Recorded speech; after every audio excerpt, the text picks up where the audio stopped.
La ville aux 7 collines est devenue une immense métropole où l'on compte au second siècle de notre ère plus d'1 million d'habitants qu'il faut nourrir et divertir.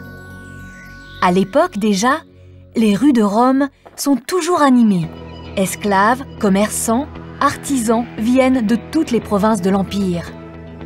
Pour faire régner l'ordre, des légionnaires patrouillent en permanence. Les quartiers de Rome sont contrastés. Sur les collines, on trouve des maisons luxueuses et gigantesques.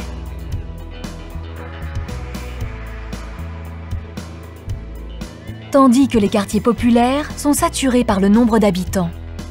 Pour loger la population, Rome a fait construire des immeubles de 6 à 7 étages jusqu'à 18 mètres de haut. Ce sont les insulas.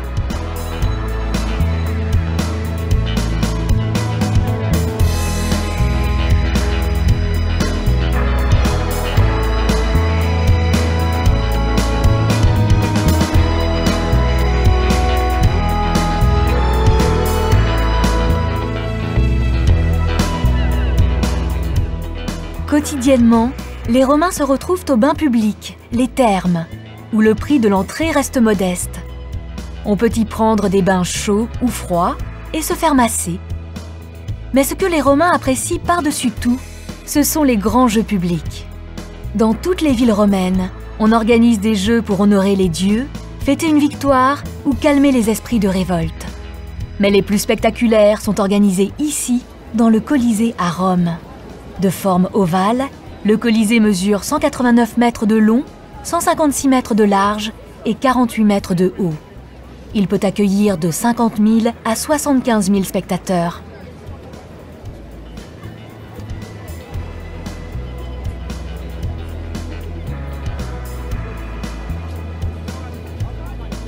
Dans les coulisses du Colisée, c'est un ballet permanent. Les décors s'enchaînent. Fauves, rochers, palmiers sont manipulés à l'aide d'ascenseurs actionnés par des centaines d'esclaves.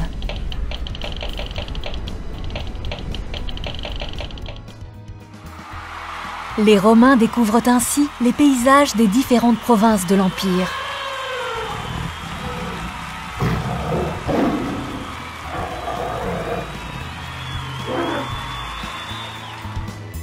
Et parfois, il arrive même que des combats navals y soient représentés. L'arène du Colisée est alors transformée en véritable lac.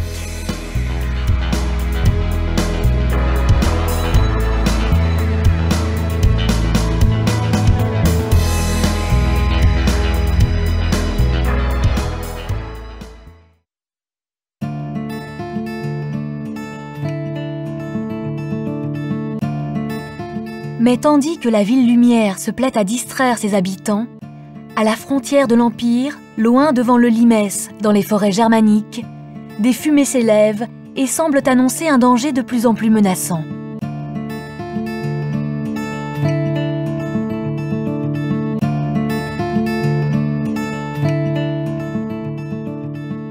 Bientôt, ce sont des populations entières qui, attirées par tant de richesses, vont franchir les limites de l'Empire romain.